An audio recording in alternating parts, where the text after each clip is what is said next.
Hello guys, welcome back to my channel.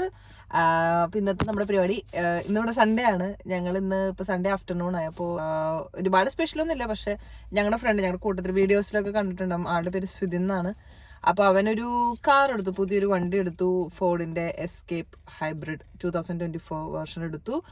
അപ്പോൾ അത് അവൻ ഷോറൂമിൽ നിന്ന് ഇപ്പോൾ കൊണ്ടുവരും. ഇപ്പോൾ വരുന്നുള്ളൂ. അവൻ്റെ ഇവിടെ എത്താറായി. അപ്പോൾ ഇവിടെ വീണ്ടും അടുത്തുള്ള ഒരു പാർക്കാണത്. അപ്പോൾ അവിടേക്ക് കൊണ്ടുവരാമെന്ന് പറഞ്ഞപ്പോൾ നമ്മൾ ചോദിച്ചാൽ എങ്ങനെയാണ് ഒരു വീഡിയോ എടുക്കാം. പിന്നെ അവൻ്റെ അടുത്തിപ്പോൾ അതെന്തോ നല്ല കോസ്റ്റ് ഫ്രണ്ട്ലി ആയിട്ടും കുറച്ച് കാര്യങ്ങളൊക്കെ. അപ്പോൾ നമ്മൾ ചോദിച്ചാൽ കുറച്ച് ഇൻഫോർമേറ്റീവ് ആയിട്ടും പ്ലസ് കുറച്ച് വണ്ടി ഇഷ്ടമുള്ളവർക്ക് വേണ്ടിയിട്ട് വീഡിയോ ചെയ്യാമെന്ന് ഓർത്തു. അപ്പോൾ ഞങ്ങൾ ഇവിടെ വെയിറ്റിംഗ് ആണ്, വന്നു എന്ന് തോന്നുന്നു. നമുക്കിനി വണ്ടി കാണാം. Okay guys.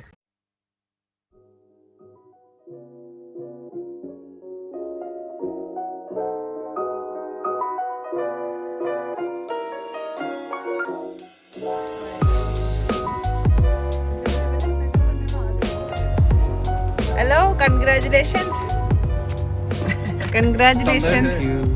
സന്തോഷാണോ? എങ്ങനെയുണ്ട്? കൊള്ളാം. എന്താ പറയാനുള്ളത്? നല്ല വണ്ടിയാണെന്ന് തോന്നുന്നു. ഇവന്റെ ആദ്യത്തെ ഇതിന് മുമ്പുണ്ടായിരുന്ന വണ്ടി BMW X1 ആയിരുന്നു. അത് ഏതായിരുന്നു ഇയർ? അത് 2022 ആയിരുന്നു. അതെന്താ ഇപ്പൊ വിട്ടിട്ട് ഇതെടുക്കാൻ കാരണം? ബേസിക്കലി ഇത് പ്ലഗ് ഇൻ ഹൈബ്രിഡ് ആണ്. പ്ലഗ് ഇൻ ഹൈബ്രിഡ് നല്ല, ഇവിടുത്തെ ഗവൺമെന്റ് നമുക്കൊരു $8,000 റീബേറ്റ് തരുന്നുണ്ട്. അപ്പോൾ കുറച്ച് എക്സ്പെൻസീവ് ആയിരുന്നു, മെയിൻ്റെനൻസും എല്ലാ കാര്യങ്ങളും കുറച്ച് എക്സ്പെൻസീവ് ആയിരുന്നു. ഗ്യാസ് കുറച്ചുകൂടെ കൂടുതൽ. $8,000 റിബേറ്റ് എല്ലാ പ്രൊവിൻസിലും ഉണ്ടോ? എങ്ങനെയാണ്? നമ്മളുടെ നോവ സ്കോഷ്യ പ്രൊവിൻസിൽ 8,000 ആണ്. 5,000 ഫെഡറൽ ഗവൺമെന്റ് തരും, പിന്നെ 3,000 നമ്മളുടെ പ്രൊവിൻഷ്യൽ ഗവൺമെന്റ് തരും. അതേസമയത്ത് ന്യൂ ബ്രോൺസ്വിക്കിലാണെങ്കിൽ അത് $10,000 ആണ്. 5,000 എല്ലാ പ്രൊവിൻസിൻ്റെയും വേറെ വേറെ ഇതാണ്, മീൻസ് ഡിഫറെൻറ്റ് റേറ്റ്സ് ആണ്. ഇപ്പം നമ്മളുടെ ഇവിടുത്തെ 8,000 ഉള്ളൂ. ഇത് വെറും ഹൈബ്രിഡ് അല്ല, ഇത് പ്ലഗ് ഇൻ ഹൈബ്രിഡാണ്. ഇത് വീട്ടിൽ ചാർജ് ചെയ്തിട്ട് ഇതിനൊരു 60 കിലോമീറ്റർ റേഞ്ച് ഉണ്ട്. അത് വെറും ഇലക്ട്രിക്ക് നമുക്ക് ഓടിക്കാം. ഇതിപ്പോൾ ഇപ്പോൾ ഞാനൊരു അപ്പാർട്ട്മെൻറ്റിൽ താമസിക്കുക, എനിക്ക് ഇങ്ങനെ ചാർജ് ചെയ്യാൻ ഒരു ഓപ്ഷൻ ഇല്ല. അങ്ങനത്തെ ആൾക്കാർക്ക് ഈ വണ്ടി ഹൈബ്രിഡായിട്ട് ഉപയോഗിക്കാം. ഇതിന് ബാറ്ററി ഉണ്ട്. അപ്പോൾ ജസ്റ്റ് ഹൈബ്രിഡായിട്ട് ഇങ്ങനെ ഓടിക്കാം. One of the big reasons ഇതാണ്. ഓ കൊള്ളാം, നല്ല സ്പേസ് ഉണ്ടല്ലോ. ഇതാണ് ഇതിന്റെ ചാർജ്. ഇത് ഏത് വീട്ടിലാണേലും ജസ്റ്റ് നമ്മളുടെ എത്ര മണിക്കൂർ ചാർജ് ചെയ്യേണ്ടി വരും ഒരു ഫുൾ ഇതാവാൻ? ഇതിപ്പോ പ്ലഗ് ഇൻ ഹൈബ്രിഡ് ആയതുകൊണ്ട് ഇത് ടെസ്ല പോലെ ഒന്നല്ല, കുറച്ചധികം ചാർജ് ചെയ്യണം. ഇതൊരു 9 hours ഒക്കെ ഫുൾ ചാർജ് വീട്ടിൽ കുത്തുവാണെങ്കിൽ 9 hours. ഭയങ്കര ബൂട്ട് സ്പേസ് ആണ് കമ്പയർ ടു ആക്ച്വലി BMW അല്ല ഇത് നോക്കണ്ടേ, കമ്പയർ ടു CR-V ആണ്. എൻ്റെ ഇതിന്റെ മുമ്പ് BMW-ന്റെ മുമ്പേ ഉള്ള വണ്ടിയായിരുന്നു CR-V.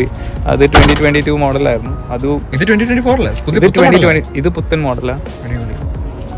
CR-V ആസ് കമ്പയർഡ് നല്ലൊരു സെയിം ഫീച്ചേഴ്സ് ആണ്, എല്ലാം സെയിം ആണ്.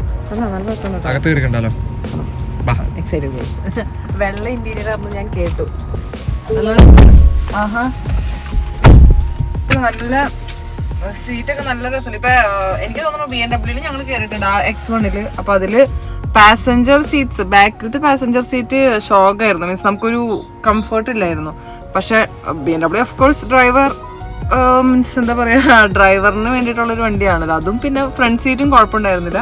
പക്ഷെ ബാക്കിലേക്ക് വരുമ്പോ ഇച്ചിരി ആ ഒരു സുഖം ഉണ്ടായി. പക്ഷെ ഇത് നല്ല സ്പേഷ്യസ്, നമുക്ക് കാലൊക്കെ ഭയങ്കര ഇത്. പിന്നെ അതേ സീറ്റ്സ് അഡ്ജസ്റ്റ് ചെയ്യാൻ പറ്റും. ഇതേക്ക് ഒക്കെ ഉണ്ട്.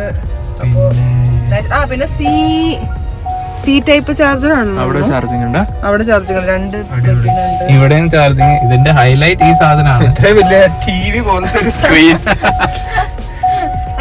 നെറ്റ്ഫ്ലിക്സ് കിട്ടുമ്പോ കാണാറുണ്ടോ? കൊള്ളാം, നല്ല രസം, നല്ല സ്പേഷ്യസ്. അതാണ് എനിക്ക് ഏറ്റവും ഇഷ്ടമായത്. കാരണം നമ്മള് എല്ലാവരും ഒരു സ്ഥലത്ത് പോകുമ്പോ, ലോങ് ആയിട്ട് പോകുമ്പോ എല്ലാവരും ഒരു വണ്ടിയിലാണ് പോണത്. അപ്പം മിക്കതും X1 ആണ് നമ്മൾ എടുത്തുകൊണ്ടിരുന്നത്. പക്ഷെ X1 എല്ലാവരും കൂടി പോകുമ്പോൾ ഫ്രണ്ടിൽ ഇരിക്കുന്നവർക്ക് നല്ല കംഫി ആയിരിക്കും. പക്ഷെ ബാക്കിൽ ഇരിക്കുന്നവർ ഭയങ്കര കൺജസ്റ്റഡും, കാലൊക്കെ ഇങ്ങനെ ഇതാക്കാൻ. നമ്മളിപ്പോ ലാസ്റ്റ് ആയിട്ട് ഓണം സെലിബ്രേഷന് സിഡ്നി വരെ പോയപ്പോ 4 മണിക്കൂർ പോയപ്പോ നമുക്ക് ഭയങ്കര ടയേർഡില്ല, പക്ഷെ കാല് വയസ്സ് ഭയങ്കര വേദനയ്ക്കുന്നത്. പക്ഷെ ഇത് എനിക്ക് അങ്ങനെ ഇല്ലാന്ന് തോന്നുന്നു. നല്ല സ്പേഷ്യസ്, നല്ല രസമുണ്ട്. മെയിൻ റീസൺ ഫ്യൂൽ എഫിഷ്യൻസി ഭയങ്കര കൂടുതലാണ് ഇതിനകത്ത്. ഇതിനകത്ത് ഇപ്പോ ഇത് കാണിക്കുന്ന 5.7 ലിറ്റർ per 100 കിലോമീറ്റേഴ്സ് ആണ്. ഞാൻ എന്റെ BMW ഓടിച്ചുകൊണ്ടിരുന്നപ്പോൾ അത് 9.1 മുതൽ 9.9 വരെ ഒക്കെ കിട്ടത്തുള്ളായിരുന്നു. മീൻസ് അതെന്ന് പറഞ്ഞാൽ ഭയങ്കര ഫ്യൂൽ കുടിക്കുന്ന വണ്ടിയാണ്. BMW ഫോർ ഷുവർ ഓടിക്കാനൊക്കെ അടിപൊളിയാണ്. ഏകദേശം 6-7 മണിക്കൂറൊക്കെ കണ്ടിന്യൂസ് ഓടിച്ചാലും നമ്മൾ മടുക്കത്തില്ല. ഇതും അതിൻ്റെതായ എല്ലാ ഫീച്ചേഴ്സും ഉണ്ട്. ഇപ്പൊ 2024 മോഡൽ ആയതുകൊണ്ട് എല്ലാ ഫീച്ചേഴ്സും വണ്ടിക്ക് വരുന്നുണ്ട്. എല്ലാ സെക്യൂരിറ്റി ഫീച്ചേഴ്സ് പോയാ ഇപ്പൊ ഇതിനകത്ത് ഇത് കാണിക്കുന്നുണ്ട്. ഇത് ഇപ്പൊ ഇലക്ട്രിക് ഡ്രൈവിംഗിലാണ്. ഇത് ബാറ്ററി വെച്ചാണ് ഇത് ഓടിക്കൊണ്ടിരിക്കുന്നത്. ഇതിപ്പോ പെട്രോളും കൂടെ ഇത് നോക്ക്, ഗ്യാസ് കൊടുക്കുന്നത് കൊണ്ട് ഗ്യാസ് ഇതിപ്പോ പെട്രോളിലാണ് ഇത് ഓടുന്നത്. അപ്പൊ അത് ചാർജ് ആവുന്നു. ഇപ്പൊ ഇത് ഡൗൺ ഹില്ലിലോട്ട് നമ്മൾ പോവുകയാണ്. അപ്പൊ ഇത് നോക്കിക്കോ, ഇതിനകത്ത് ഇപ്പൊ റീജനറേറ്റിംഗ് എഴുതി വരും, റീജനറേറ്റിംഗ് ബ്രേക്കിംഗ്. അപ്പൊ ഇതിന്റെ അർത്ഥം നമ്മളുടെ ബ്രേക്കിംഗ് വെച്ചിട്ട് തന്നെ ഇത് ചാർജ് ആണ്. ഓരോ ബ്രേക്കിലും അത് റീജനറേറ്റ് ചെയ്യുവാണ് ഇലക്ട്രിസിറ്റി. എന്റെ ഒരു കാൽക്കുലേഷൻ വെച്ചിട്ട് എന്റെ BMW ഏകദേശം $100 ഗ്യാസിന് ഫുൾ ടാങ്ക് ആവുമായിരുന്നു. അതൊരു 50-55 ലിറ്റർ ഗ്യാസിന് അതൊരു 800 കിലോമീറ്റേഴ്സ് പോവായിരുന്നു. ഇത് ഓൺ ദ സെയിം ടൈം ഇതൊരു $60 ഇത് ഫുൾ ടാങ്ക് ആവും. ഇപ്പോഴത്തെ റേറ്റ് അനുസരിച്ച് $60 ഫുൾ ടാങ്ക് ആവും. അപ്പൊ ഇതിനകത്ത് റേഞ്ച് ഫുൾ ടാങ്ക് എടുക്കുവാണെങ്കിൽ 700 കിലോമീറ്റേഴ്സ് കാണിക്കുന്നത്. ബാറ്ററി ഹൈബ്രിഡ് മോഡിൽ നമ്മൾ വെറും ഹൈബ്രിഡും കുറച്ച് നോക്കിയൊക്കെ ഓടിക്കുകയാണെങ്കിൽ എങ്ങനെ പോയാലും $600 800 കിലോമീറ്റേഴ്സ് ഓടിക്കാൻ പറ്റും. ഈ സെഗ്മെന്റ് വണ്ടികൾക്ക് ഒരു വണ്ടി ഇപ്പൊ CRV ആണെങ്കിലും അങ്ങനത്തെ ഈ സെഗ്മെന്റ് RAV4 ആണെങ്കിലും ഇതിനകത്തൊന്നും ഈ പ്രൈസിന് കിട്ടാത്ത ഒരു ഫീച്ചറാണ് ഈ ഒരു ടോയിങ്ങിന്റെ. ഇതിൽ എനിക്ക് എന്നോട് അവർ പറഞ്ഞ 600 കിലോഗ്രാംസ് വരെ ഇവർ ടോ ചെയ്യാൻ പറ്റും. ഇപ്പോൾ കാനഡയിൽ താമസിക്കുമ്പോൾ ഗറാജൊക്കെ ഉള്ള ആൾക്കാരുണ്ടെങ്കിൽ അവരൊക്കെ പിന്നെ ടോയിങ് കാർസ് ഉണ്ട്. അത് ജസ്റ്റ് ഇതിനകത്ത് ബുക്ക് ചെയ്ത് നമുക്കൊരു 600 കിലോഗ്രാംസ് വരെ നമുക്ക് ടോ ചെയ്യാൻ പറ്റും. അങ്ങനെ ഇന്നത്തെ വീഡിയോ പരിപാടികളൊക്കെ കഴിഞ്ഞു. നല്ല കാറാണ്, ഇഷ്ടപ്പെട്ടു. എനിക്ക് വലിയ കാറിനെ കുറിച്ചൊന്നും അറിയൊന്നുമില്ല, പക്ഷെ കണ്ടിടത്തോളം ഇങ്ങനെ ട്രാവൽ ചെയ്തിടത്തോളം നല്ല രസമുണ്ട്. അങ്ങനെ അവന് കൺഗ്രാറ്റുലേഷൻസ്, അവന് ഹാപ്പി, ഞങ്ങള് ഹാപ്പി. ഇനി ആസ് എ കൂട്ടുകാരെന്ന നിലയിൽ ഞങ്ങൾ അവനെ പോയി ഊറ്റട്ടെ, അവനിന്ന് ട്രീറ്റ് വാങ്ങട്ടെ പുതിയ വണ്ടി എടുത്തതിന്റെ. അങ്ങനെ അപ്പൊ ഇന്നത്തെ ഇത് കഴിഞ്ഞു. ഇത് ചെറിയൊരു വ്ളോഗായിട്ട് എടുക്കാന്ന് വിചാരിച്ചു. കുറച്ച് ഇൻഫോർമേറ്റീവ് ഇനി ഇവിടെ നോവാസ്കോഷ്യയിലോ അല്ലെങ്കിൽ ഇവിടെയൊക്കെ വണ്ടി എടുക്കാൻ നിൽക്കുന്നവരുണ്ടെങ്കിൽ, ഇതുപോലെ EV വണ്ടികൾ എടുക്കാൻ താല്പര്യമുള്ളവരുണ്ടെങ്കിൽ അതൊരു ഇൻഫോർമേഷൻ ആയിക്കോട്ടെ എന്ന് ഓർത്തിട്ടാണ് ഇത് ചെയ്യാന്ന് ഓർത്ത്. അങ്ങനെ അപ്പൊ ഇഷ്ടപ്പെട്ടെങ്കിൽ എല്ലാവരും ലൈക്ക് ചെയ്യുക, ഷെയർ ചെയ്യുക, കമന്റ് ചെയ്യുക. അപ്പൊ അടുത്ത വീഡിയോയിൽ പിന്നെ കാണാം. ബൈ.